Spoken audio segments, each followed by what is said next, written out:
नमस्कार दोस्तों, मैं डॉक्टर प्रकाश कुमार द पानी एस एकेडमी हजारीबाग से आज फिर आप लोगों के बीच में उपस्थित हुआ हूं और फिर एक रोचक बातों को लेकर के आपके पास आया हूं। इस बार मैं आपको भूगोल से संबंधित मैपिंग और विशेष करके अफ्रीका महादेश के संदर्भ में बारे में बताऊंगा और आपको जान करके बेहद ही खुशी होगी, बड़ा ही रोमांच भी उत्पन्न होगा और बड़ा ही आश्चर्य भी होगा, क्योंकि अफ्रीका एक ऐसा महादेश है कि जहाँ पे प्राचीन संस्कृतियाँ तो मिलती ही मिलती हैं, साथ ही साथ फिजिकल दृष्टिकोण से देखें तो वह हमारे बहुत ही अतीत काल के जो हमारा गोंडवाना लैंड है, उस लैंड से संबंधित हमें आकृतियाँ वहाँ मिलती हैं।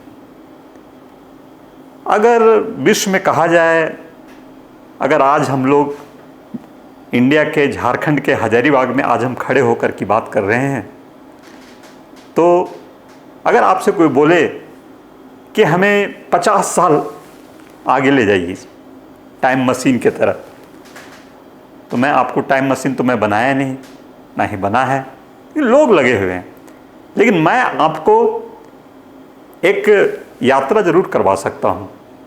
आपको यहाँ से उठा करके अमेरिका के न्यूयॉर्क में अगर मैं रख दूँ तो आप देखेंगे कि आपकी जो व्यवस्था है, जो सिस्टम है, संस्कृति यहाँ है, उससे आप 50 साल आगे फील करेंगे। और अगर आपको मैं यहाँ से उठा करके अफ्रीका ले चलूँ और वहाँ के जनजातीय संस्कृतियों के बीच में रख दूँ, जुम्बा संस्कृति के बीच में रख दूँ, तो वहाँ पर आप देखेंगे कि आप 50 साल नहीं 100 साल पीछे चले गए। तो एक समय, एक प्रवाह है और इस धरती पर एक साथ कई प्रवाह प्रवाहित हो रहे होते हैं, बस उसे देखने और समझने की आवश्यकता पड़ती है। तो आज इसी कड़ी में हम आपको बेहद ही रोचक अफ्रीका के बारे में, अफ्रीका महादेश के बारे में, इनकी भौगोलिक स्थिति, इनकी भौतिक स्थिति, इनकी औद्योगिक वातावरण, वहाँ की संस्कृतियाँ, वहाँ की जनजातियाँ, वहाँ की स्थलाकृतियाँ, इन तमाम चीज़ों के बारे में हम लोग बातें करेंगे।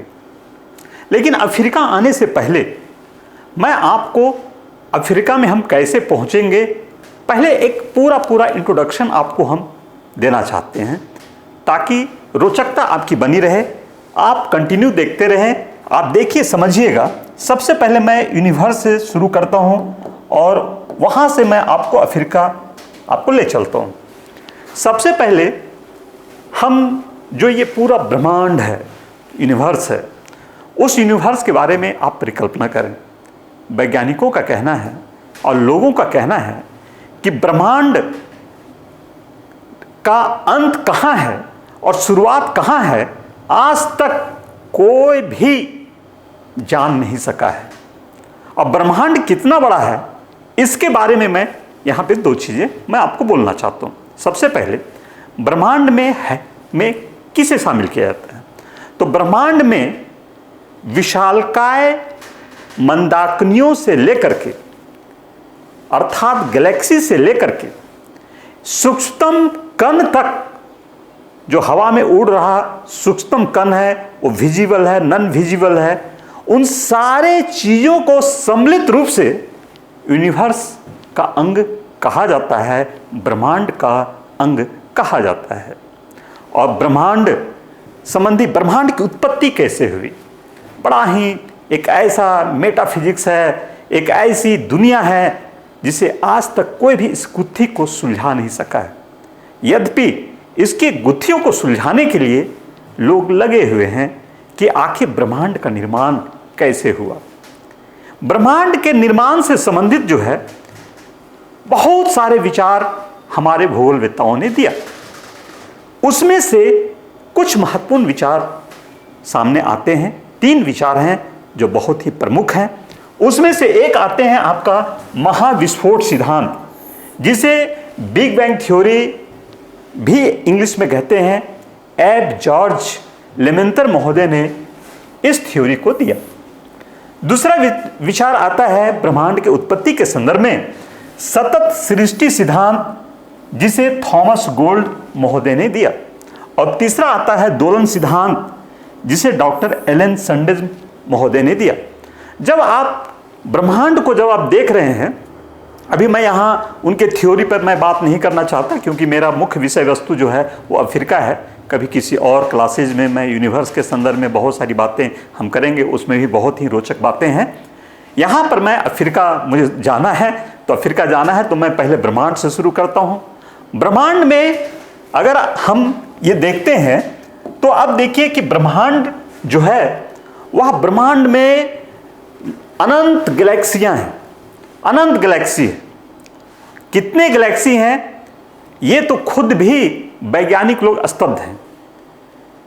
कुछ लोगों का बोलना है कि 100 billion Galaxy, 100 billion Galaxy. Galaxy क्या है? तो तारों के समूह को गैलेक्सी कहा जाता है। जो तारे हमारे हैं, जो आकाश में रात में जब आप देखते होंगे तारे टिमटिमा रहे होते हैं, और वो तारों का जो एक समूह है, उसी तरह क्या है कि ये जो अभी आपने यहाँ पे आप जो देख रहे हैं, ये भी एक गैलेक्सी है। ये सारे जो है गैलेक्सी है। ये देखिए गैलेक्सी है, ये मिल्की वे है। इस तरह हमारे कई बिलियन मिलियन गैलेक्सियां हैं, और गैलेक्सी, तारों के समूह को गैलेक्सी कहते हैं। एक गैलेक्सी में 1 लाख मिलियन तारे हैं, ऐसा अनुमान लगाया गया है। अभी तो बहुत ही अनुसंधान चल रहा है, जो कुछ भी है उस संभावनाओं पे सब कुछ बातें हो रही हैं, बहुत ऑथेंटिक नहीं है। बड़ा आश्चर्य की बात है कि हम पृथ्वी पर हम बहुत गहरा गए हैं तो 8 किलोमीटर गए हैं, आकाश में हम बहुत ऊपर तक गए हैं तो अपने सोलर सिस्टम से एक वाइजर नामक हमारा यंत्र है जो बाहर गया है। लेकिन इतना विशाल ये ब्रह्मांड है कि अभी तक हम अनुमान पर हम कुछ काम कर रहे हैं, कुछ हमारे रिपोर्ट आ रहे हैं, सूचनाएं आ रही हैं, लेकिन अभी भी हम बहुत कम जानकारियां हमारे इस यूनिवर्स के संदर्भ में हैं। अनुमान लगाया जाता है 100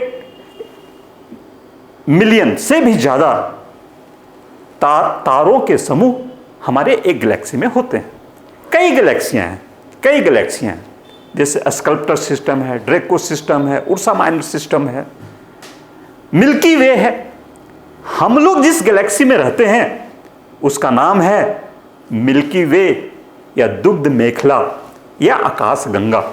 तो ये देखिए, ये हमारी जो है ये मिल्की वे हमारी गैलेक्सी है।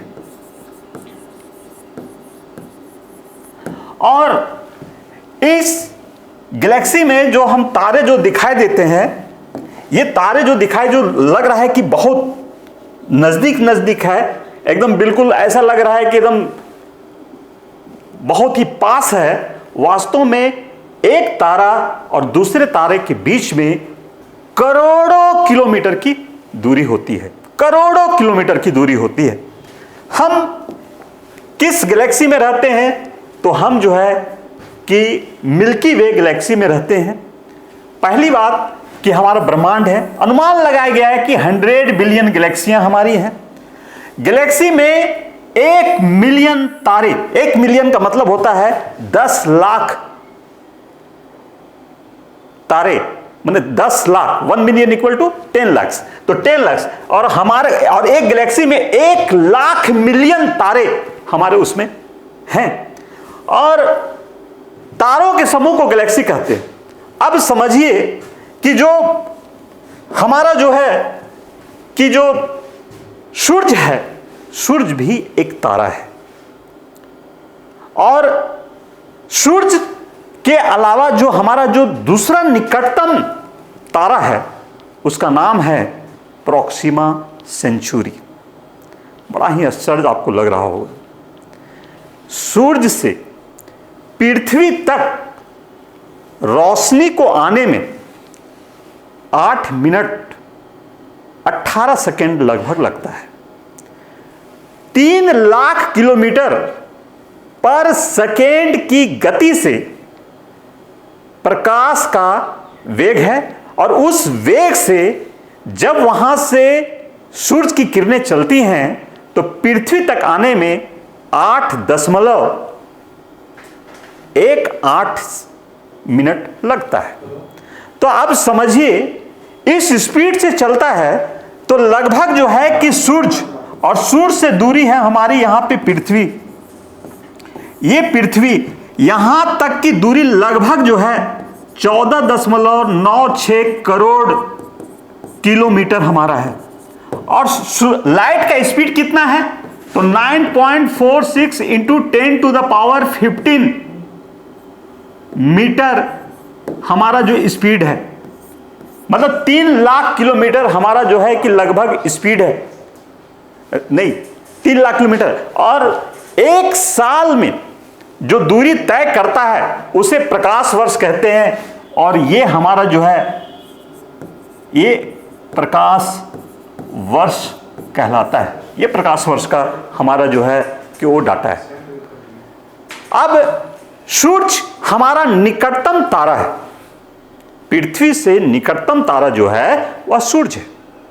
सूर्य के अलावा जो दूसरा निकटतम तारा है वो प्रोक्सिमा सेंचुरी है और उसकी रोशनी इस धरती पर आने में लगभग 4.1/3 वर्ष लगता है। मतलब लगभग 4.25 वर्ष हमारी दूसरे तारे की रोशनी पृथ्वी में आने पर लगता है। तो आकाश में जितने सारे जो तारे टमटमा रहे हैं उन सारे तारों की रोशनी पृथ्वी तक जो आज हम देख रहे हैं उसे देख रहे हैं, लगता है कई साल पहले वहां से छूटा होगा और आज हमारे तक में वह पहुंचा है। तब समझिए कि जो तारे बिल्कुल एकदम बिल्कुल बहुत गजर बजर ऐसे ऐसे लग रहे हैं चारों तरफ से, वो एक तारा से दूसरे तारे के बीच में कई करोड़ किलोमीटर की दूरी है। तो आप समझ सकते हैं कि ये ब्रह्मांड जो है वह कितना बड़ा है। अब देखिए कि हमारा जो है ये हमारा मिल्की वे है और इस मिल्की वे में कितने सारे तारे आपको दिखाई दे रहे हैं। देखिए ये तारा है, ये तारा है, ये तारा है, ये तारा है, ये तारा है, ये तारा है, ये सारे तारे हैं। एक सर्पिलाकार आकृति हमारा जो है कि हमारी गैलेक्सी की है और इसी गैलेक्सी में ये जो बालू के तरह छोटे छोटे बूंद जो देख रहे हैं उस बूंद में एक मान लीजिए ये है, ये आपका जो है सूरज है, ये सूरज है, यहां पे सूरज है। और अब सोचिए कि इतने सारे जो हमारे रेत की भांति जो दिखाई दे रहे हैं तारे, उसमें से हमारी गैलेक्सी का एक कण जो है वह सूरज है। और हम अपनी गैलेक्सी की बात करें, अगर हम इस जगह से चलें और इस पूरे डायमीटर में गैलेक्सी को अगर हम जाएं तो हमें अपनी गैलेक्सी को पास करने में मतलब कि जब हम लाइट के स्पीड से जाएं, लाइट का स्पीड का मतलब 3 लाख किलोमीटर पर सेकेंड की स्पीड से अगर हम सफर करें तो हमें अपनी गैलेक्सी जो मिल्की वे है उस मिल्की वे को पास करने में 32,000 वर्ष लगेगा। कितना साल लगेगा? 32,000 साल लगेगा सिर्फ अपनी मिल्की वे को एक पूरा छोर से, एक छोर से दूसरे छोर को जाने में। और स्पीड क्या है? स्पीड है 3 लाख किलोमीटर पर सेकेंड। मतलब समझिए कि हमारी गैलेक्सी जो मिल्की वे गैलेक्सी है उसको हमें लाइट की स्पीड से अगर हम सफर करते हैं तो 32,000 साल लग सकता है। तो सोचिए इस ब्रह्मांड में कई बिलियन गैलेक्सी हैं, कई मिलियन गैलेक्सी हैं। ऐसे गैलेक्सियों को अगर हम लाइट की स्पीड से भी सफर करेंगे तो आप सोचिए अभी दुनिया में सबसे तीव्रतम सफर का जो पैरामीटर माना जाता है वह लाइट माना जाता है। और उस सफर से भी अगर हम करेंगे तो आप कल्पना कर लीजिए कि हमारा ब्रह्मांड जो है वह कितना बड़ा है। इस ब्रह्मांड में गैलेक्सी है, उसमें से हमारी गैलेक्सी जो है मिल्की वे, जिसे दुग्ध मेखला भी हम उसे कहते हैं या मंदाकिनी भी कहते हैं। और उस दुग्ध मेखला में कई मिलियन तारे हैं। उस मिलियन तारों में एक तारा हमारा सूरज है, कण की भांति जो है सूरज है। और उस सूरज में आप देखिए ये सूरज है जिसमें हाइड्रोजन और हीलियम के परमाणु संलयन से वह निरंतर ऊर्जा जो है उत्सादित कर रहा होता है। और उसी ऊर्जा से जो है कि हमारी पृथ्वी पर जो है जैव तंत्र का हमारा जो है कि विकास होता है। किसी भी चीज को चलने के लिए, किसी भी सिस्टम को चलने के लिए ऊर्जा की आवश्यकता होती है। और पृथ्वी भी एक सिस्टम है। जिस प्रकार हम अपने बाइक है या 4 व्हीलर है, हवाई जहाज है या हमारा जीवन है, खाना नहीं खाएंगे तो हमें ऊर्जा नहीं मिलेगा, गाड़ी में पेट्रोल नहीं डालेंगे तो गाड़ी नहीं चलेगा, अगर हमारा जो है बिजली नहीं रहेगा तो बल्ब नहीं जलेगा। उसी प्रकार हर जगह पर ऊर्जा की आवश्यकता पड़ती है। और हमारी पृथ्वी में भी एक सिस्टम है, एक जो सिस्टम, इकोसिस्टम जो चल रहा है, जैविक तंत्र जो चल रहा है, कुछ भी जो यहाँ पे सिस्टम है उसे ऊर्जा चाहिए। और वह ऊर्जा जो है कि हमारा जो है कि सूरज की रोशनी से प्राप्त होती है। सूरज की रोशनी निरंतर ऊर्जा उत्सादित करती रहती है, निरंतर ऊर्जा जो है उत्सादित कर रही होती है। और यह सूरज जो है वो हमारी पृथ्वी से 13 लाख गुना बड़ा है। और अगर हम सूरज और सूरज के चारों तरफ चक्कर लगाने वाले हमारे ग्रह, उसके उपग्रह, प्लाज्मा, धूलकण, उल्का, उल्काश्म, ये जितनी सारी चीजें हैं, इन सारी चीजों को हम कहते हैं सौर मंडल। इसे हम क्या कह रहे हैं? सौर मंडल। और इस सौर मंडल में 99.85% जो योगदान है इस पूरे सोलर सिस्टम का, अगर हम वॉल्यूम निकालें तो इस पूरे सोलर सिस्टम के वॉल्यूम में 99.85% जो है वह आपका अकेले सूरज है। और सिर्फ 0.5% जो है कि वह हमारा जो है कि ये हमारे जो है कि ग्रह जो है और हमारे इसके उपग्रह जो है, प्लाज्मा जो है, उल्का है, उल्काश्म है या अन्य छोटे छोटे खगोलीय पिंड हैं, वो सारे जो हैं कि इसके अंतर्गत आते हैं। तो अब सोचिए कि हमारी औकात, पृथ्वी की औकात जो है वह पृथ्वी की औकात सूरज के सामने क्या होगी। पहले तो इस ब्रह्मांड बहुत बड़ा, ब्रह्मांड में फिर हमारी गैलेक्सी जो है कि उसकी औकात बहुत छोटी, फिर उस गैलेक्सी में जो है कि हमारे बहुत सारे तारे हैं, उन तारों में जो है कि हमारा एक सूरज है। और सूरज जो है कि हमारे लिए बहुत विशाल है। लेकिन एक आश्चर्य की बात यह है कि एक हमारे ही जो है मिल्की वे में एक बीटलगुज नाम का एक तारा है। और वो बीटलगुज नामक तारा का जो आकार है उसमें 2.4 करोड़, कितना? तो 2.4 करोड़ सूरज उसमें समा सकता है। अब सोचिए इस ब्रह्मांड में क्या है।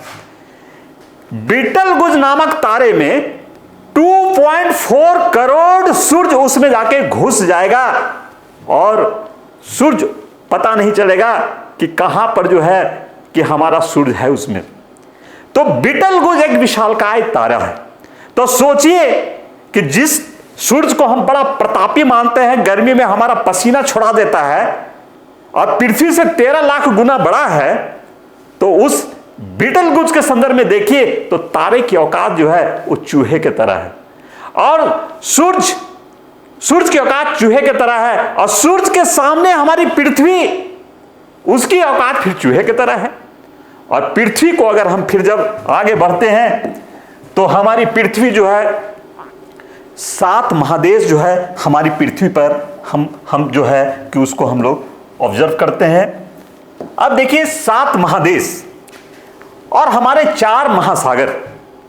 अब हमारा जो है कि इस पृथ्वी पर देखते हैं तो देखिए ये जो पोर्शन है ये हम यहां से स्टार्ट कर रहे हैं। यहां पे पनामा नहर है और इस पोर्शन को लेकर के यहां से आपके अंटार्कटिका का पास है, ये हमारा हुआ दक्षिण अमेरिका। यहां से लेकर के यहां बेरिंग जल संधि और यहां पर हम जो है ग्रीनलैंड भी इसी का पास है। ग्रीनलैंड जल संधि को लेते हुए हम यहां से पूरा जब जाते हैं तो ये हो गया उत्तर अमेरिका। और यहां पर हमारा जो है अफ्रीका में यहां पर जिब्राल्टर जल संधि, स्वेज नहर, रेड सी, और ये पोर्शन को जब हम लेते हैं तो ये हो गया हमारा अफ्रीका। और यहां पर हमारा जो है आइसलैंड वगैरह लेते हुए यहां पर हमारी यूराल पर्वत और यूराल नदी, और फिर यहां पर जो है कैस्पियन सी, फिर यहां पर काकेकस श्रेणी, और यहां ब्लैक सी, और यहां से आते हैं तो ये हो गया यूरोप। और सबसे बड़ा महाद्वीप जो है वह एशिया, और एशिया यहां पर जो है कि यहां से लेते हुए यही बेरिंग जल संधि से फिर इधर आ जाते हैं तो एशिया, और ये हमारा जो है ऑस्ट्रेलिया, और ये दक्षिण का जो पार्ट है वह हमारा हो गया अंटार्कटिका। तो इस प्रकार जो है कि हमारे 7 महादेश हमारे हो रहे हैं। अगर हम इसे 1 कहें, ये यूरोप 2 कहें, अफ्रीका 3 कहें, दक्षिण अमेरिका 4 कहें, उत्तरी अमेरिका 5 कहें, ऑस्ट्रेलिया 6 कहते हैं, और अंटार्कटिका 7 महादेश है। और इस 7 महादेश, बड़ा ही अजीब बात है कि इसमें अगर हम देखते हैं ये हमारे स्थल भाग हैं, और स्थल भाग पृथ्वी को अगर हम लोग जब देख रहे हैं तो अब देखिए पृथ्वी में हम इस पृथ्वी की बात करते हैं तो इस पृथ्वी पर हमारा जो है 71% जो है वह जल है, और 29% जो है वह स्थल है। और इसी 29% स्थल में हमारे जो हैं वह 7 महादेश हैं। और ये 7 महादेश के बारे में अभी हम आपको चर्चा कर रहे थे। फिर महादेश से फिर जाते हैं देश में, और देश से फिर हम जाते हैं जाकर के अपने राज्य में, राज्य से फिर हम जाते हैं कमिश्नरी में, और कमिश्नरी से फिर जाते हैं हम जिला में, जिला से अनुमंडल में, अनुमंडल से फिर प्रखंड में, प्रखंड से फिर पंचायत में, पंचायत से फिर गांव में। इस प्रकार हमारा जो है एक प्रशासनिक ढांचा जो है कि हमारा जो है कि बटा हुआ। अब देखिए ये 7 जो महादेश है, अब इसके बारे में बात करें तो इन 7 महादेशों में सबसे बड़ा महादेश जो है वह एशिया है, जो 29.9% जो है कुल स्थल भाग क्षेत्रफल का वह अकेले घेरे हुए। आपका अफ्रीका जो है दूसरा महादेश है 20.2%। उसके बाद उत्तरी अमेरिका है 16.5%। उसके बाद दक्षिण अमेरिका है 11.8%। उसके बाद हमारा अंटार्कटिका है 9.6%। बड़ा अंटार्कटिका जो है वह बड़ा तो है लेकिन जनविहीन है, और सालों भर वहां बर्फ जमा रहता है, विज्ञान को समर्पित है। बर्फ जमे रहने के कारण हम अंटार्कटिका को श्वेत महाद्वीप के नाम से भी जानते हैं, और जनशून्य है, लेकिन वहां पे बहुत सारे रिसर्च हो रहे हैं जिसके कारण उसे विज्ञान के लिए समर्पित महादेश के तौर पर हम जो है कि अंटार्कटिका को जानते हैं। उसके बाद हमारा यूरोप है, उसके बाद हमारा ऑस्ट्रेलिया है। ये इस प्रकार आप देख लें, इसे नोट कर सकते हैं, इस प्रकार हमारे महादेश हैं। लेकिन जनसंख्या की जहां बात आती है तो अब देखिए कि सबसे अधिक जनसंख्या सिर्फ एशिया में, पूरे दुनिया का 7 महादेशों की, पूरी पृथ्वी की जब हम बात करते हैं तो 59.76% जो है पॉपुलेशन, मतलब आधे से भी अधिक पॉपुलेशन जो है हम सिर्फ एशिया वाले जो हम इस देश में, पूरे विश्व में हम रखे हुए हैं। गर्व की बात है, गर्व की बात है कि हम चाइना, भारत, इंडोनेशिया, पाकिस्तान, बांग्लादेश ऐसे सघन और सबसे समृद्ध जनसंख्या वाले देश हैं। कितना खुशी हो रही होगी कि हमारा जो है कि हम समृद्ध हैं जनसंख्या में, लेकिन बेचारा फटेहाल एशिया देश, ना खाने के लिए रोटी है, ना पहनने के लिए कपड़ा है। हम एक नकारात्मक रूप से, हम समीक्षात्मक रूप से हम इसे देख रहे हैं, इसे अन्यथा नहीं ले, लेकिन आप एशिया का हाल देख ही सकते हैं। शहर में तो थोड़ी स्थिति अच्छी है, गांव में जाके देखिए तो आपको पता चलेगा कि हम प्राचीन काल में घुस गए हैं। और ये पूरे एशिया का वातावरण है। अगर जापान वगैरह को कुछ छोड़ दे, सिंगापुर को छोड़ दे, कुआलालंपुर को छोड़ दे, तो पूरे एशिया के बड़े शहर दिल्ली, मुंबई को छोड़ दें, शहरों, जिला, डिस्ट्रिक्ट, नगरों को छोड़ दें, तो पूरे आंतरिक रूप से अगर हम देखें तो हम लोगों की स्थिति जो है बेहद ही दयनीय है। और अभी कोरोना का वातावरण में सभी लोग तो जान ही रहे होंगे कि क्या स्थिति से ये दुनिया गुजर रहा है। अब इस 7 महादेशों में हम क्या देखते हैं कि हमारा पॉपुलेशन जो है कि वह अफ्रीका का 16.72%। उसके बाद दक्षिण अमेरिका में थोड़ा सा पॉपुलेशन ज्यादा है, 9.78% है। फिर हम देखते हैं आपका उत्तरी अमेरिका में पॉपुलेशन 5.53% है। हम लोग देखते हैं दक्षिण अमेरिका में हमारा जो पॉपुलेशन है 4.73 है। यूरोप में पॉपुलेशन हमारा जो है 9.78 है, इससे जरा सुधार लें, उसमें डाटा में थोड़ा ऊपर नीचे हो गया था। ऑस्ट्रेलिया में 0.33% है और अंटार्कटिका के बारे में अभी आपको बोले ही, वह जनशून्य है। तो ये स्थिति है। ये हम भौगोलिक क्षेत्रफल और वहां की जनसंख्या और प्रतिशत के बारे में हम आपसे बात की। अब हम लोग आगे बढ़ते हैं कि ये जो पृथ्वी है, उस पृथ्वी पर पहाड़ हमारा 12% है, पहाड़ी क्षेत्र 14% है, पठार हमारा 33% है और मैदान हमारा जो है वह 41% है। अब देखिए, अब हम अफ्रीका की ओर बढ़े, उससे पहले हम आपको बता देना चाहते हैं कि आप लोग एटलस को अपने सामने रखिएगा और एटलस के माध्यम से आप उसे समझने की कोशिश कीजिएगा। एटलस में 3 तरह की तस्वीरें होती है, 3 तरह का इमेज होता है। एक इमेज होता है पॉलिटिकल इमेज। पॉलिटिकल इमेज में आपका जो है कि जिसमें देश का भिन्न भिन्न कलर से उसको रंगा रहता है, बाउंड्री लाइन से उसको रेखांकित करता है, बताता है ये इंडिया है, ये चाइना है। जैसे आप अभी यहां देख रहे होंगे कि ये रसिया है, ये इंडिया है, ये चाइना है, ऑस्ट्रेलिया है। भिन्न भिन्न जो हमारे अंतर्राष्ट्रीय रूप से जो देश है, या कोई गांव है, कोई शहर है, कोई नगर है, राज्य है, जिसे जिस रेखा से हम सीमांकन करते हैं, इसे हम पॉलिटिकल मैप कहते हैं।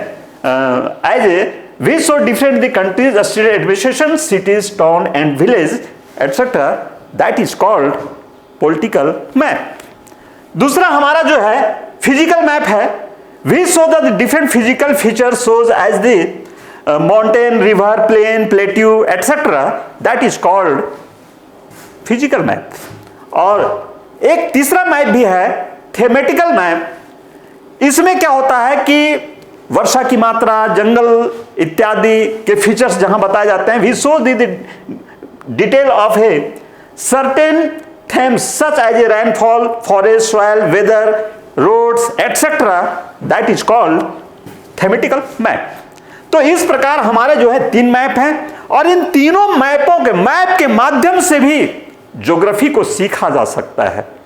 मैप अपने आप में एक विशाल ग्रंथ है, लेकिन लोग उसे समझते कम है।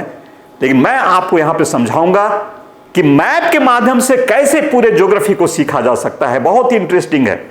आप देखिए, इसी कड़ी में हम आपको अभी हम 7 महादेश के बारे में बताए। हम जल्दी से हम लोग चलते हैं आगे।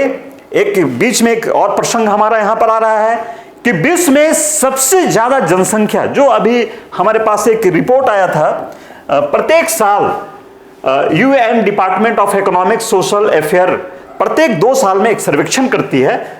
द्विवार्षिक सर्वेक्षण होता है जो लास्ट में 17 जून 2019 को प्रकाशित होता, जो हम लोगों तक जो वो रिपोर्ट हमारे पास आई। उस रिपोर्ट के अनुसार से जो इसका शीर्षक था world population prospects the 2019 revision, जिसके अकॉर्डिंग पूरे विश्व का पॉपुलेशन अभी 2019 में 7.71 अरब हो गई है। मैंने पूरे विश्व का पॉपुलेशन कितना हो गया है? 7.7 अरब, मतलब 771 करोड़ पॉपुलेशन हो गया है। और उस पॉपुलेशन में सबसे ज्यादा पॉपुलेशन वाला जो देश है वह हमारा जो है चीन है। 143.4 करोड़ पॉपुलेशन अकेले जो है चीन के पास पॉपुलेशन है। दूसरा इंडिया का है, भाई पीछे रहेगा इंडिया हमारा। इंडिया भी 136.6 करोड़ पॉपुलेशन समेटे हुए है और मौका मिलेगा तो 2027 में चीन को पीछे भी करने वाला है। ये आया है रिपोर्ट में। तो इसलिए घबराना नहीं है, जनसंख्या बढ़ाने में तो हम लोग तो बहुत आगे है ही हैं और आगे रहेंगे भी। ठीक है, तो ये हमारा जो है कि भारत जो है 136.6 करोड़ पॉपुलेशन है। अमेरिका दुनिया का रिचेस्ट कंट्री, क्षेत्रफल बहुत ज्यादा, लेकिन पॉपुलेशन जो है 32.9 करोड़, दुनिया का तीसरा पॉपुलेटेड कंट्री। उसके बाद इंडोनेशिया 27.1 करोड़ पॉपुलेशन, उसके बाद पाकिस्तान 21.7 करोड़ पॉपुलेशन, उसके बाद ब्राजील 21.1 करोड़ पॉपुलेशन, उसके बाद आपका जो है नाइजीरिया जो अफ्रीका महादेश में है आपका 20.1 करोड़ पॉपुलेशन, और बांग्लादेश 16.3 करोड़ पॉपुलेशन। इसको थोड़ा सा दूसरे नजरिए से देखिए कि सबसे ज्यादा पॉपुलेशन एशिया महादेश में हमारे आस पड़ोस में किसका है, सो तो देखिए तो आ गया चीन, हमारे आ गए भाई साहब, बगल वाले पड़ोसी वाले। उसके बाद हमारे पड़ोसी वाले हम लोग हो गए भारत वाले। उसके बाद इंडोनेशिया भी हमारा पड़ोसी ही है, पाकिस्तान भी हमारा पड़ोसी ही है, हमारा जो है बांग्लादेश भी पड़ोसी ही है।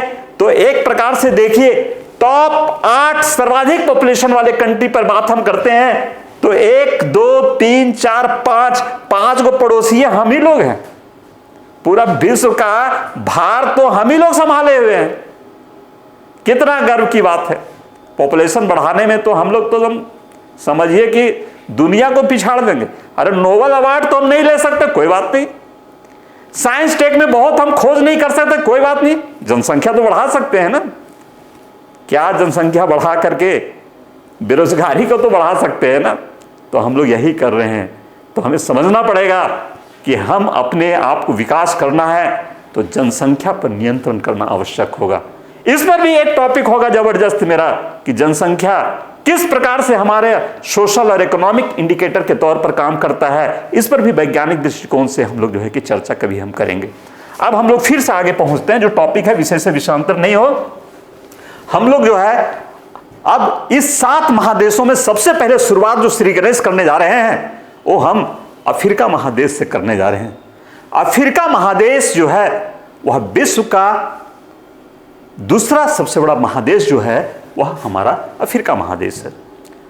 लगभग 20% क्षेत्रफल जो है वह अफ्रीका में है और लगभग 53 से 54 देश जो है, कुछ घट जाता है कभी मर्ज हो जाता है। जैसे सूडान टूट गया तो दक्षिणी सूडान हमारा बन गया एक नया देश।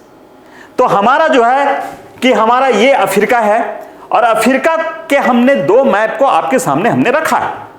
ये हो गया हमारा जाकर के पॉलिटिकल मैप और ये हो गया हमारा जाकर के फिजिकल मैप। तो सबसे पहले अफ्रीका के बारे में हम आपको बता दें अफ्रीका की चौहद्दी क्या है। पहले भैया इसको समझ लीजिए कि अफ्रीका की चौहद्दी क्या है। तो अफ्रीका की चौहद्दी को अगर देखें तो अफ्रीका के ऊपर में ये हमारा मेडिटेरियन सी है या भूमध्य सागर हम इसको कहते हैं। भूमध्य सागर, भूमध्य सागर अटलांटिक महासागर का पार्ट है। और पहले बहुत पहले का मतलब जब पृथ्वी जब शुरुआत हुआ था उसमें बोला गया था कि 2 महादेश था, एक अंगारा लैंड था, एक गोंडवाना लैंड था। और बीच में जो है कि हमारा जो है कि दोनों जब अलग हुआ तो बीच में एक सागर का निर्माण हुआ और उस सागर का नाम था टेथी सागर। ये भी जानते होंगे कि हिमालय जहां था कभी वहां पे टेथी सागर हुआ करता था। तो उसी टेथी सागर का अवशेष के तौर पर जो है कि वह जो है मेडिटेरियन सी है। मेडिटेरियन सी के ऊपर में आपका यूरोप है। तो यूरोप और अफ्रीका के बीच में जो सागर मिल रहा है वह भूमध्य सागर है। दूसरा, इधर वाला जो पार्ट देख रहे हैं इधर एशिया है, सऊदी अरब इधर देख रहे हैं, ये पश्चिम एशिया का पार्ट है। यहां पर आपको लाल सागर है, यहां पे लाल सागर है। यहां पर इधर देखिए तो इसके पूर्वी भाग में इंडियन ओशियन है, महासागर है, मतलब हिंद महासागर है। और पश्चिम में अटलांटिक महासागर है, ये देख रहे हैं। तो इस प्रकार यह जो है सागरों से यह जो है वह घिरा हुआ है। लेकिन वह कुछ महादेशों के पास बड़ा ही निकट है, नजदीक है। और 3 स्थान पर यह बहुत ही निकट है। एक निकट है यहां पर इस जगह पे देख रहे हैं स्पेन, स्पेन के पास में यहां देखिएगा तो यहां जिब्राल्टर जल संधि है। और जिब्राल्टर जल संधि जो है वह अफ्रीका और यूरोप के बेहद ही करीब है। और जिब्राल्टर जल संधि जो है वह इसको अलग कर रहा है। जिब्राल्टर जल संधि, जिब्राल्टर जल संधि का महत्व है कि वह अटलांटिक महासागर और मेडिटेरियन सागर में भूमध्य सागर को जोड़ता है और आपका यूरोप और अफ्रीका को अलग करता है। दूसरा जगह यहां पर है, ये जो पार्ट जो देख रहे हैं ये मिस्र है और यहां पर इसको काट दिया और काट करके यहां पर जो है एक नहर बना दिया जिसको सुएज नहर कहते हैं। तो सुएज नहर के पास में यह एशिया से बेहद ही निकट है। सुएज नहर ही एशिया और अफ्रीका को अलग करता है। तो दूसरा पार्ट हो गया यहां पर नजदीक, एक हो गया आपका जिब्राल्टर के पास, दूसरा हो गया सुएज नहर के पास, और ये तीसरा देखिए यहां पर यमन है, और ये डिजिबूटी जो है अफ्रीका के एक देश है।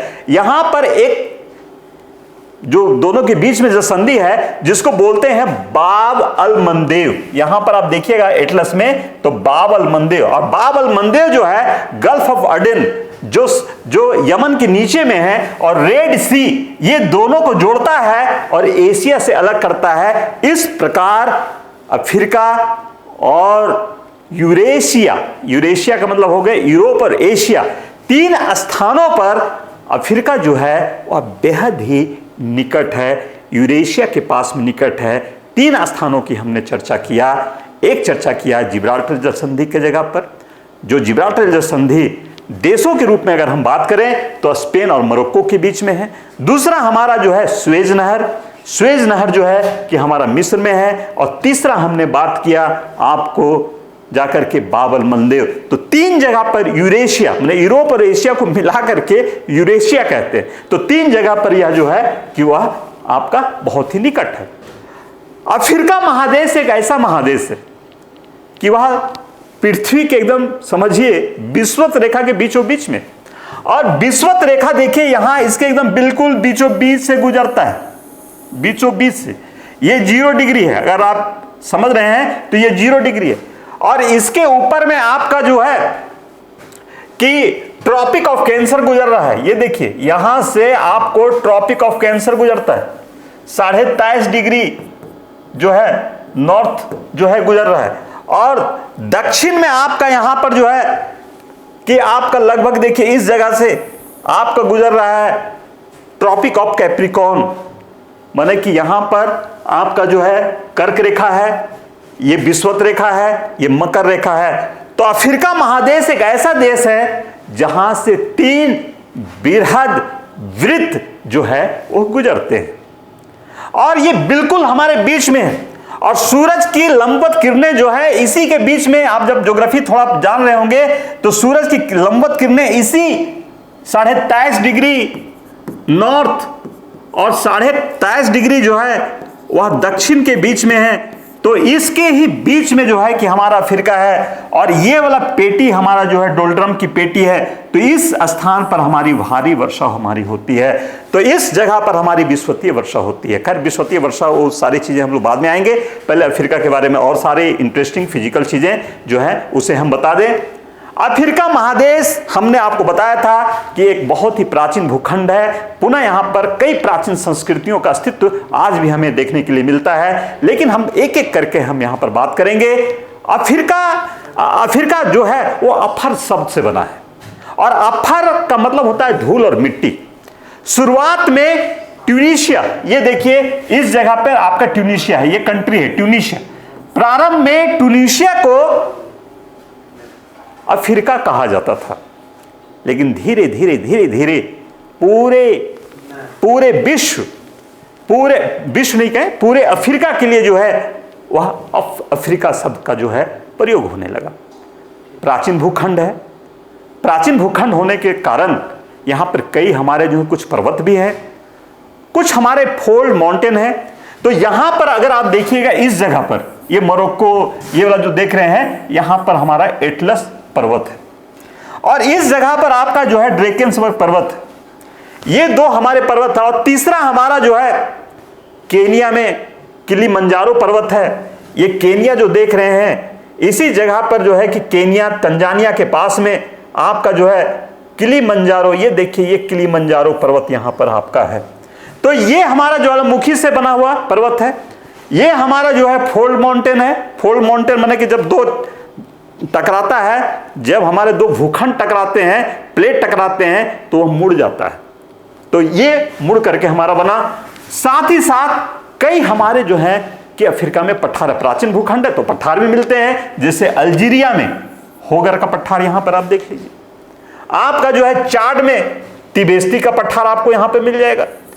कैमरून में अडमावा का पठार आपको मिल जाएगा। और ये जो आप जो देख रहे हैं सिएरा लियोन, यहां फूटा जलौन का उच्च प्रदेश आपको मिल जाएगा। और यहां पर आपका जो है इथोपिया हाईलैंड, ये वाला पोर्शन जो है वह उठा हुआ पोर्शन है, ये इथोपिया हाईलैंड है। ये हमारे जो है कि कुछ पर्वत हैं, जैसे यहां पे एटलस पर्वत बताया, यहां पे हम आपको ड्रेकेंसबर्ग पर्वत बताए, यहां पे आपको जो है कि फूटा जलौन का उच्च प्रदेश बताए, यहां पर आपको होगर का पठार बताए, यहां पर आपको जो है कि कैमरून में अडमावा का पठार बताए, यहां पर तिबेस्ती का पठार बताए। ये हमारे अफ्रीका के कुछ महत्वपूर्ण जो है कि हमारे पठार है। पुनः अफ्रीका में कई नदियां भी जो है कि हमारी प्रवाहित हमारी जो है कि होती है। उन नदियों के बारे में भी हम एक एक करके चर्चा करेंगे, यहाँ के झरनों के बारे में चर्चा करेंगे, यहाँ की संस्कृतियों के बारे में चर्चा करेंगे अगले क्लास में। आज यहीं तक, फिर से हम मिलते हैं अगले क्लास में और फिर अफ्रीका के बारे में डिटेल सारी बातों को आपके सामने रखते हैं। मैं डॉक्टर प्रकाश कुमार, द पानिया आईएएस एकेडमी हजारीबाग से। धन्यवाद।